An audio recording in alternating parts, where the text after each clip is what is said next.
Welcome to the preview of Carlton versus Collingwood for Friday night at the MCG. I'll say this in inverted commas. Two traditional rivals doing battle at the home of Aussie rules. Like, subscribe, leave a comment on the page. Let us know how you think this game is going to unfold. And joining us, well, like he did earlier in the year when Carlton was 0-3 and the Pies were bouncing back off that slow start to the year against GWS. Andreas from Black and White United. You'd have seen him on Forever Rivals on the Jumper Punch channel. He's got his own channel, of course, YouTube. Follow him on the socials as well. Hello, mate. You're back from Greece. Yes, yeah. It was. It's as I said to you off here, mate. It's the weather, mate. I tell you, I wish I was back there at the moment. I don't blame you, mate. Well, I hope it's a hot one at the G tomorrow. That'd be nice. But the weather's been absolutely diabolical here in Melbourne. Let's get stuck into it, mate. Your boys, high flying, top of the table. Yeah. I had them as a premiership elect at the start of the year. My opinion has not really changed since then.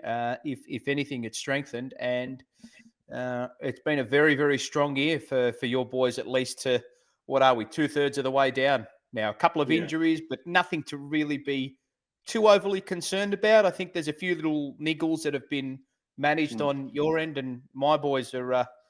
well, for lack of a better phrase, on struggle street at the moment. Yeah, look, the amount of injuries that we've got, I think now we are testing our depth in the squad quite a bit. But with that being said, it's more of a like-for-like replacements that we're getting in from the twos to come up, and a lot of the guys do have already that AFL experience, which has been really handy to have. I mean, this time last year, we were playing all these players in different positions. A lot of the players had to play dual positions. And this year we've got, like, for example, Josh Dacos to stay on the halfback. He doesn't need to come into the midfield. Still Sidebottom's playing in the midfield. He doesn't need to necessarily go anywhere else around the ground.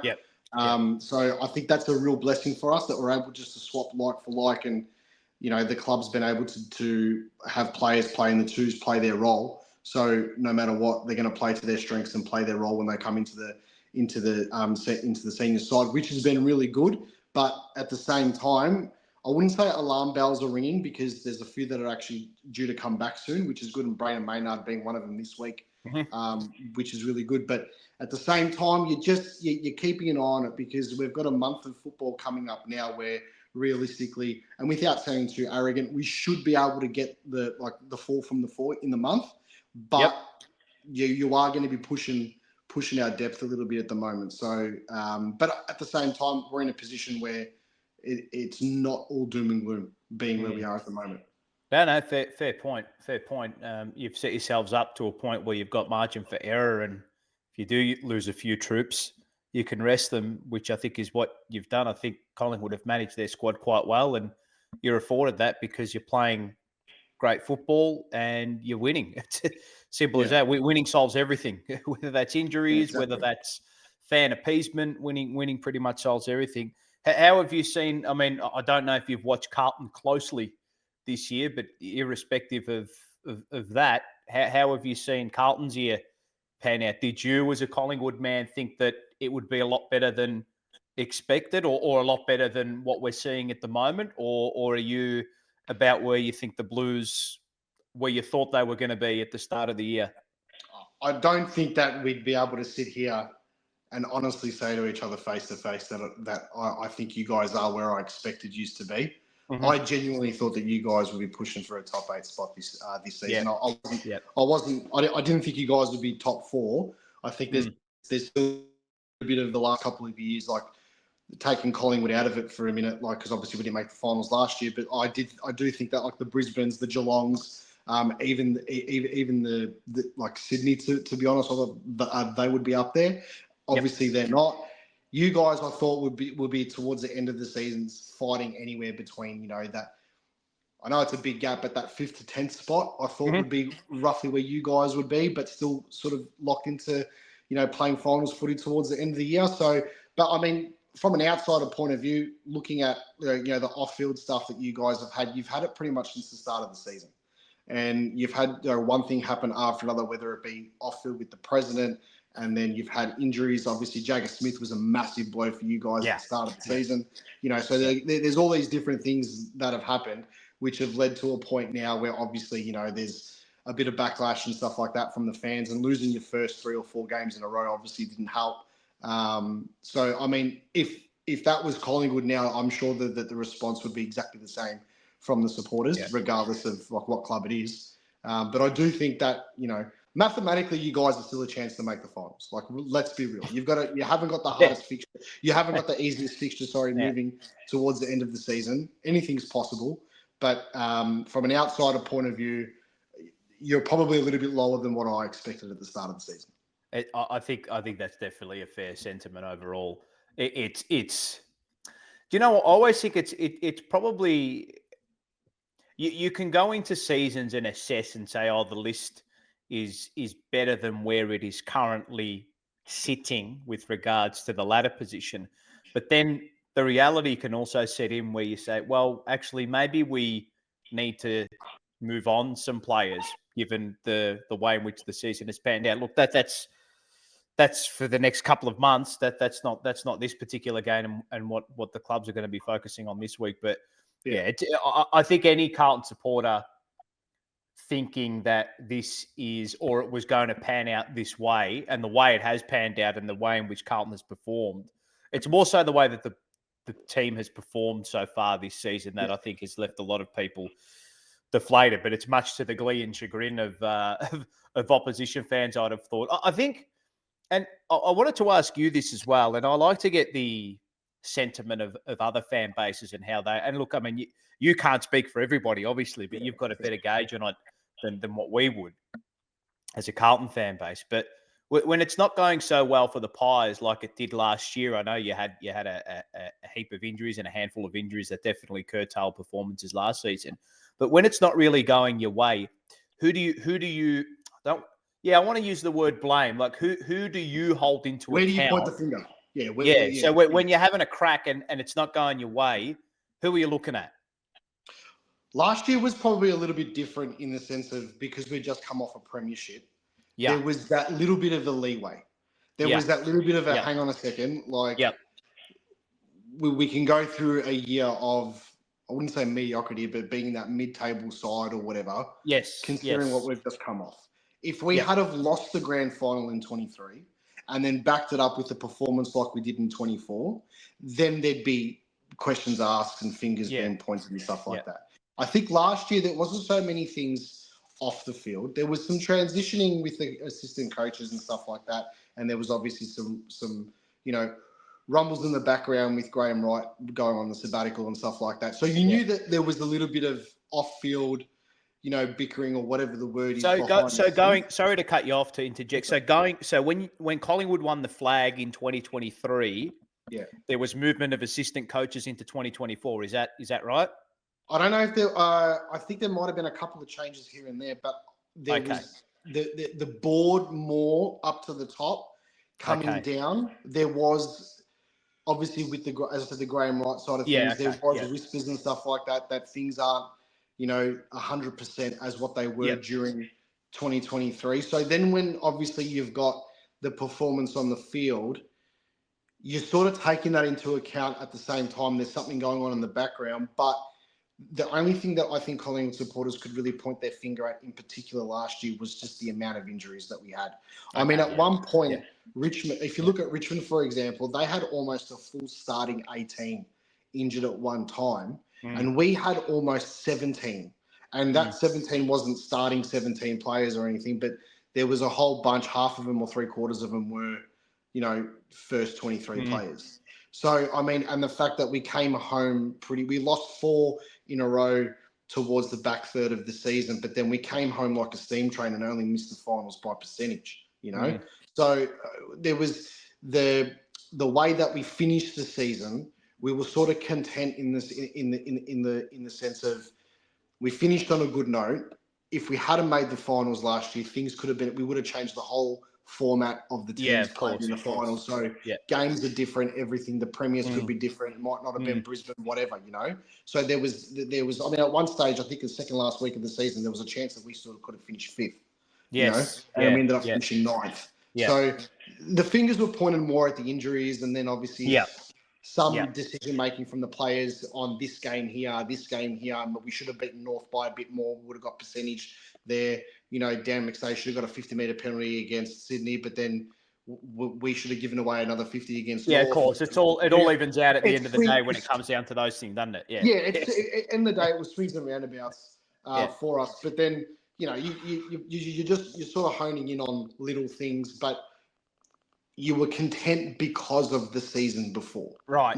And I'm not, and any Collingwood supporter was obviously, every Collingwood supporter was disappointed, but we weren't, it wasn't panic stations or anything like that. And see, I find that so fascinating because Carlton and Collingwood, so let's say from 2023 to this point in time right now, what are we? We're 4:15, Thursday, 3rd of July, right? Melbourne time.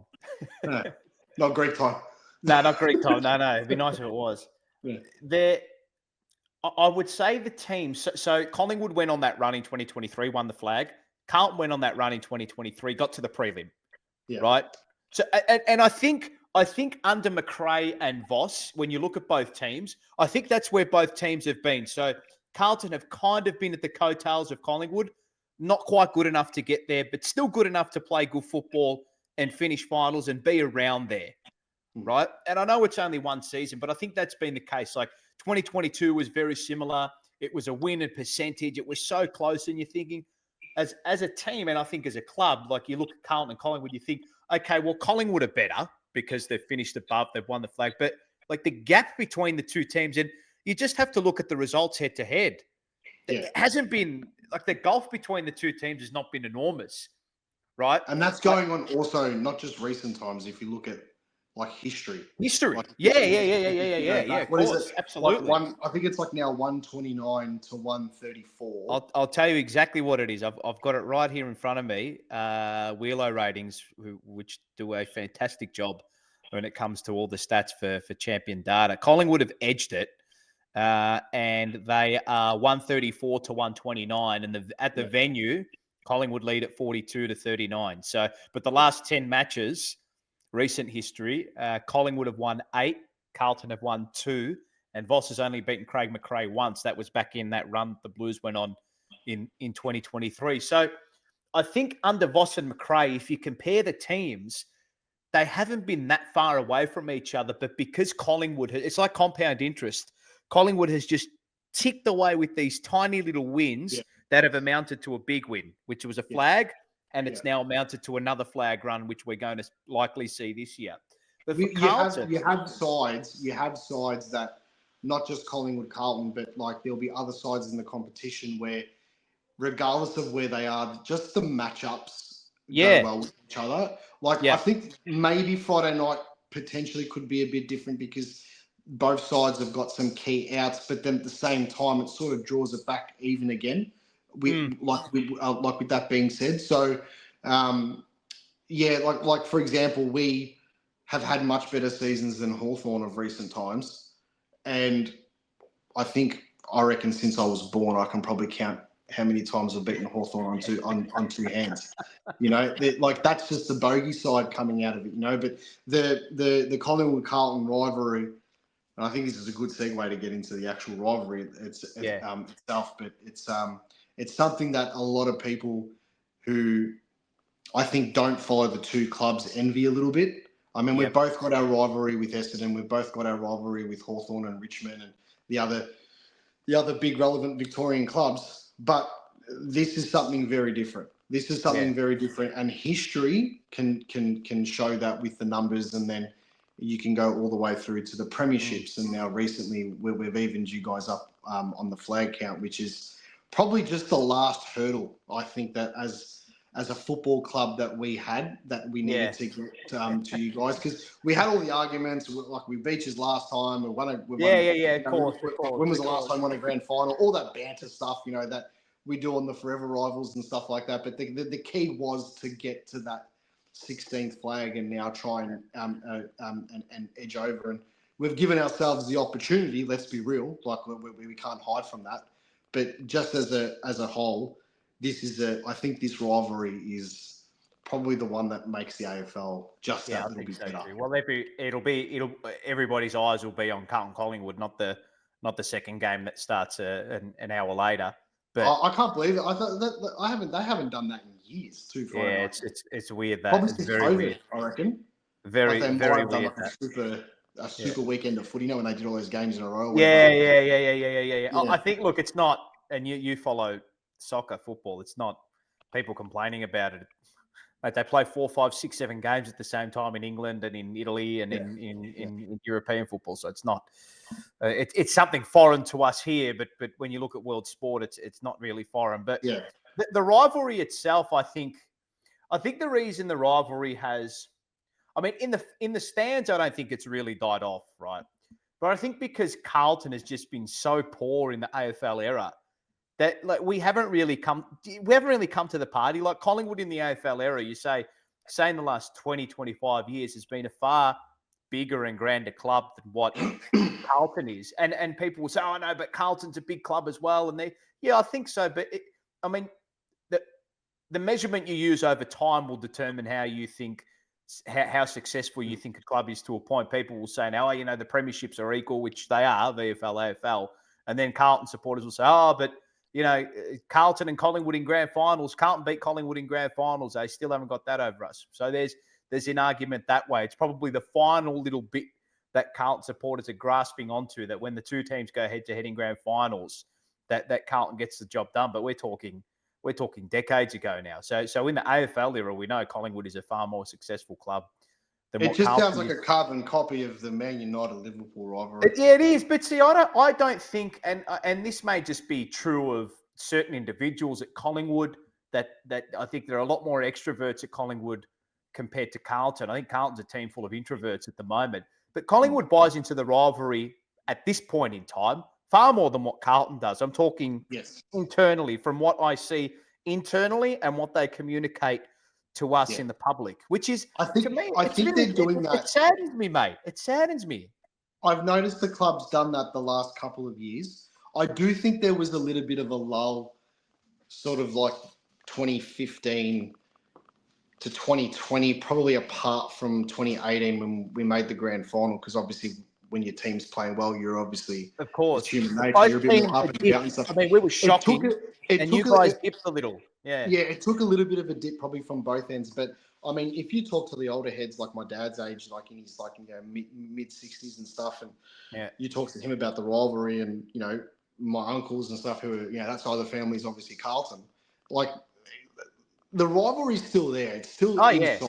It's still inside no matter what. I think it's more obviously the younger generation now probably hasn't got their mind around it as opposed they're not taught it, mate. They're not taught it. Yeah. Like for me, for example, obviously coming from a family that was staunch Collingwood and the pain that Carlton had inflicted, obviously all those grand finals and stuff, it just becomes part of your DNA. And it would be the roles reversed too, with Carlton being so successful against us in the past and families bringing that down to their kids. And then you've got people like us where it obviously is in our DNA. But regardless of what history says of recent times, I still think that Carlton is still a very big club and the rivalry is so relevant regardless. And I think it's probably more now. If you look at it in the past and you read up on it and stuff, the rivalry was with the fans back then, but it was also on the field with the players. 100%. Yeah. If you look at it now, it's probably more with the fans than the players. But I do think that Collingwood is projecting the image that it means just as much to the players now as well, with what they've put out on socials and how they're talking about it. And from a fan's point of view, from the Collingwood side of the fence, it's great to see.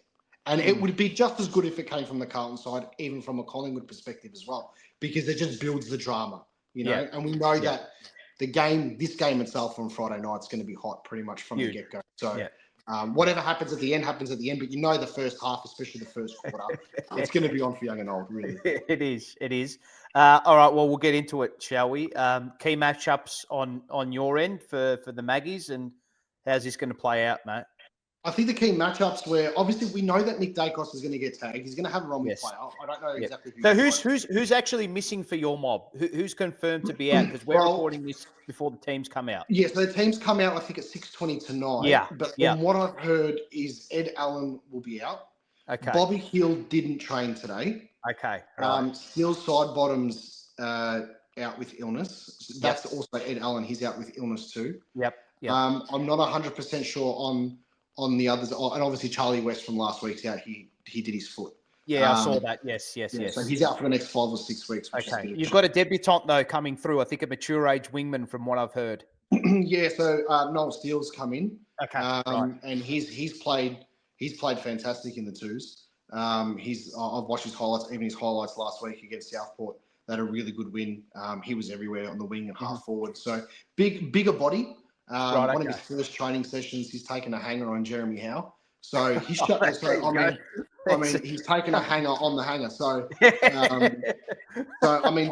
that's pretty good. But it's a different kettle of fish, the AFL side of things compared to VFL. So and he's only been at the club now for just under a month. So they're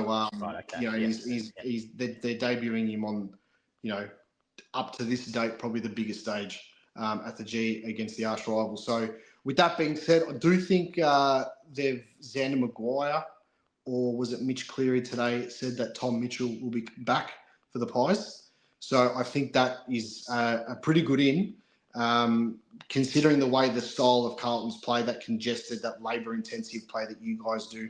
He's that in and under ball winner. So if he can get away that game, won't play every minute of the game, but if he can get out of this game, obviously without any injury, but he's had some pretty good minutes in the twos now. I think that's going to be a major in for us. It's going to be interesting to see how they play a Mitchell and a Ned Long in the same side, because at the start of the season, they were fighting for the same spot. And before Tom Mitchell had his first step back with his foot, you would say Tom Mitchell would get the spot every day of the week. I'm of the opinion now that Ned Long is in our best 23 without a shadow of a doubt. So it's going to be interesting when everybody's available. And Bruzzy is the other one that comes back in. So yeah, he's back enough. How long he'd missed 3-4 weeks with the plantar fasciitis? 3 or 4 weeks. Is that right? With the torn plantar fasciitis. They initially was saying could potentially be the season if it was a soft tear, or a small tear, but because he actually tore the whole thing. The whole thing, yeah. It's a weird injury that. It's a weird one because they were saying that. I think it was back in 2004 or something. I could be wrong, but Robert Harvey did it. He did, yeah. And he snapped it completely. Correct. And they thought, God knows how long this is going to be. And he came back and he was playing the next week. So, I do think the Pies are probably taking a conservative approach with him. He may have been ready to play last week or whatever. Right. But I do think with everything, they're taking a conservative approach. And the other one that we're missing, obviously, which hasn't come back yet, is Jordan DeGoey. I think the good thing for Carlton this week is the fact that we haven't got a Beau McCreary or a Lockie Schultz in. I think you guys can really take advantage of that side of things, because they're like that, that fast ball movement, contested pressure, lock it into the forward line. And we missed that against West Coast. They were rebounding it through the corridor from our forward line quite easy. So I think that's something that Carlton should really try and exploit if they can. But I wouldn't be surprised if they kept Markov in the side and didn't drop him, and potentially played him on the half forward flank. Now that Bruz is in, you might not need him in the back in the back line. But just to go on the key matchups, like you originally said, I do think that obviously Dacos is going to get a run with player. I don't know who it's going to be. But I think the key one is for you guys is to watch what Josh is doing, because Josh has been more effective than Nick for most of the season. Josh has probably been our most important link-up player from defence to forward throughout the whole season. And we've discussed this off air in our chats about Dan Houston. Dacos is playing the Dan Houston role that Dan Houston played at Port Adelaide, right? Dacos is doing that with us now. The run with big long kicks where Houston's getting the ball, he's getting the hand pass, he might kick a goal. He's doing some good intercept marking. He's not doing the spectacular things like Josh is doing, right? But I think that luxury that we spoke about, I think is now slowly starting to turn the corner, and hopefully by the end of the season it will be not a luxury. It'll be an importance, a very important part of the setup for us to push forward to the finals. Yeah, I think to me, and I did this exercise back in round 4 or round 3 when we went head to head, that I was just looking at the lines of each team, and I think 3/4 of the Collingwood team, if you just go player by player, fullback to fullback, half forward to half forward, half back to half back, small forward to small forward, Collingwood effectively wins on 3/4 of the lines. That's in each position. Collingwood accounts for probably, if you had to make up a team, you could argue that it would 70 to 75% Collingwood plays. And ultimately, you can look at form, you can look at zones, you can look at tactics, you can look at matchups and whatnot. But essentially, when you look at those one-on-one matchups, position for position, I just think Collingwood is, I mean, irrespective of this, if we just looked at this and just said, forget it was Carlton Collingwood and we went team A, team B, I think Collingwood does this pretty comfortably. It pains me to say, but that's just the reality of it. It is. But then if you look at the sides, if you do look at the sides, regardless that are being picked for Carlton and Collingwood, and I've said this on last night on the Jumper Punch, I said this in my preview as well that I posted today.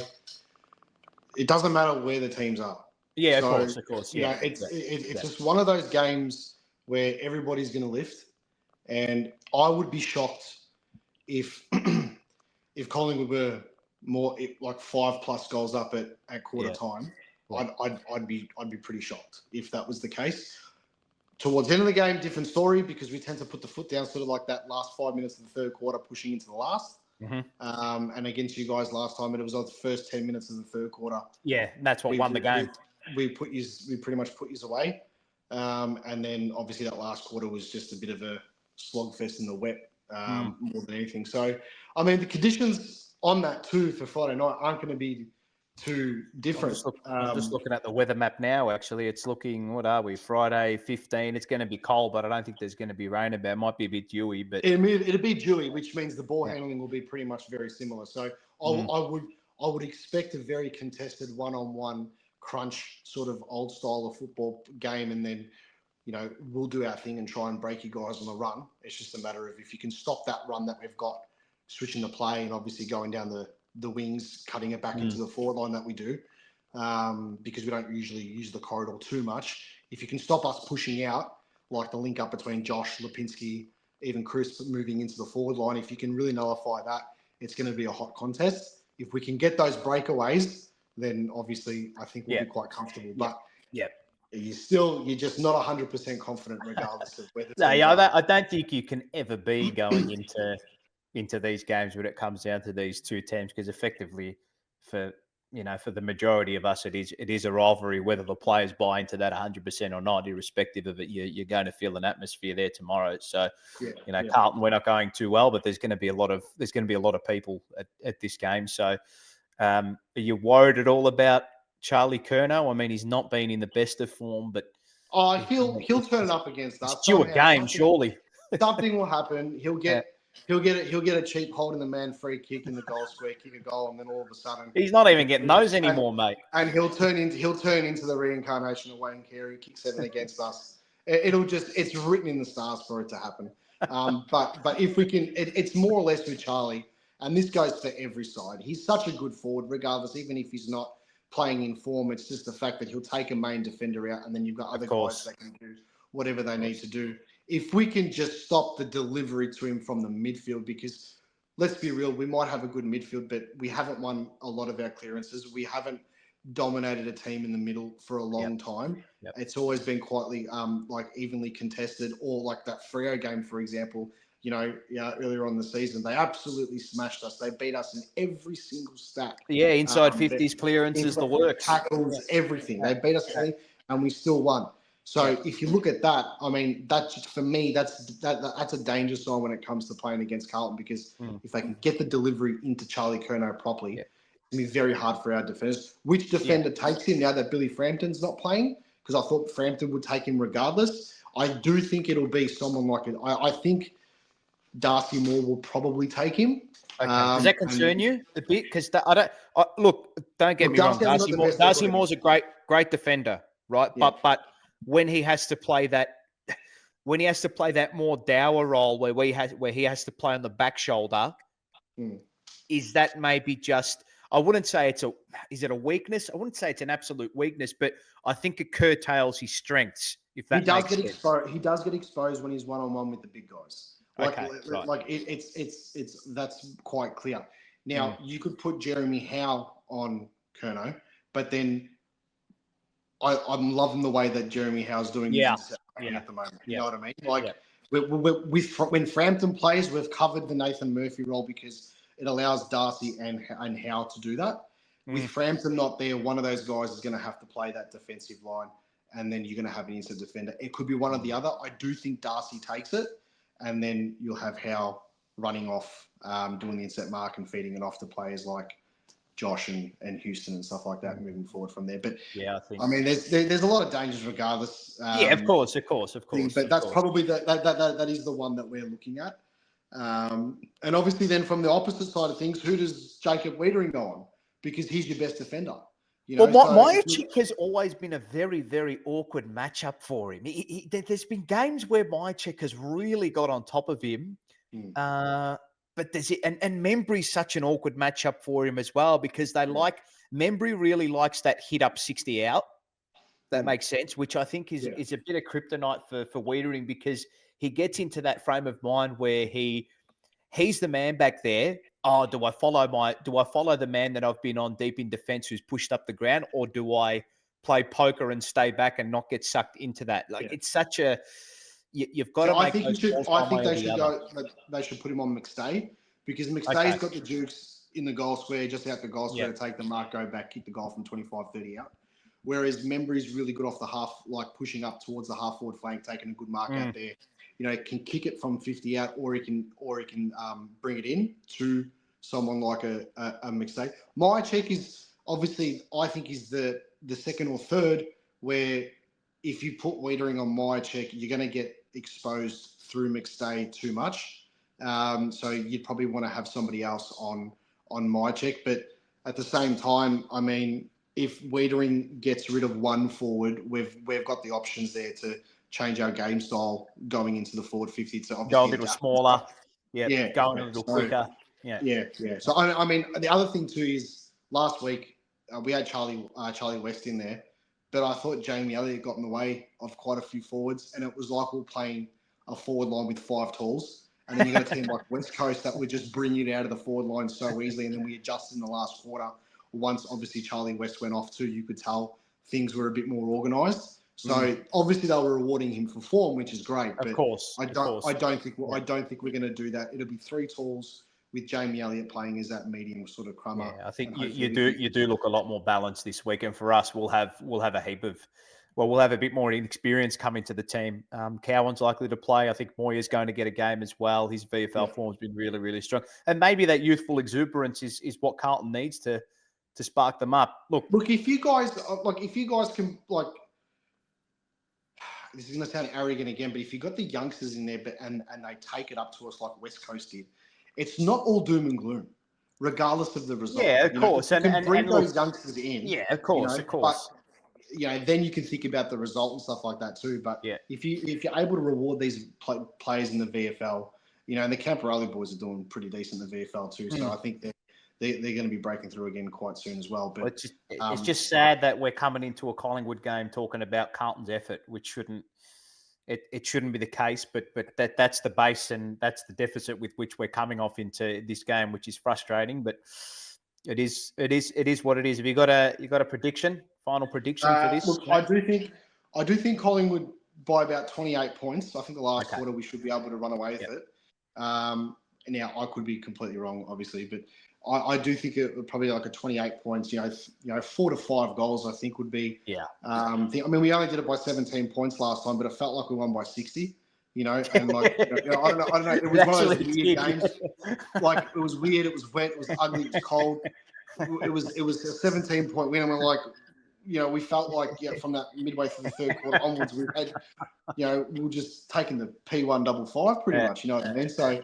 But I think 28 points is a realistic goal that I think we can probably get against us. And then I do think Jeremy Howe's ready for a BOG game. I really think he'll. If Darcy Moore does go on Wiedering, I think and Houston and Dacos are able to apply their trade. I think Jeremy Howe's going to have a field day with inset marking. Okay, interesting. So, yeah. Look yours? I don't to extend out on a prediction. I don't think. I mean, when we were in this iteration of Carlton under Voss, when we were at our best, we struggled to beat Collingwood. And now that you're still flying and we've regressed to a certain point, Cripps isn't playing as well. Curno's not playing as well. De Koning has been wishy-washy with his form as well. Wiedering's been a little bit down. Unless those guys can find another gear or two and really level up, that's probably our only chance of getting close and winning. I don't really see it. I think Cripps and Curnow will live for this game. That probably brings the margin a little closer than what most are expecting. But I'll still say Collingwood by 21 points. I think if you take away the emotion and sentiment, do I think Carlton can win? Yeah, outside chance, gambler's chance. Do I think Carlton can win? It's a Carlton Collingwood game. Yeah, of course. We might forget to rock up. You know what I mean? It happens. It happens. It happens. We only rocked up for one quarter last week, so things can happen. And it's a Friday night. It's not a Saturday afternoon. It's not a Sunday afternoon. It's a Carlton home game too. So yeah. Make of that what you will. Righto. Pleasure doing it with you. Give your socials and your channel a pump up, mate. Where can people find you? So Black and White United on YouTube and also Black and White United on Instagram. You can find me almost at 1,000 subscribers now. So tell everybody, jump on, and hopefully we can get the 1,000 before the get you up to 1,000, mate. We'll get you up to the big ton. We'll get you there, mate. That's it. That's it. But thanks for having me on. I really appreciate it. Thank you so much. It's our pleasure, mate. Our pleasure. And I'm sure we'll see you on. I'm sure you make your presence felt on Forever Rivals next Wednesday. Either way, we're lost. I have to. Not going to kill me otherwise. See you. Righto, crew. Like, subscribe. Make sure you leave a comment as well. Let us know how you think this game's going to pan out. I'll see you guys on Tuesday, and you'll probably see Andreas on Wednesday as well on Forever Rivals. Hooroo. See you at the G. Thank you. Cheers, mate.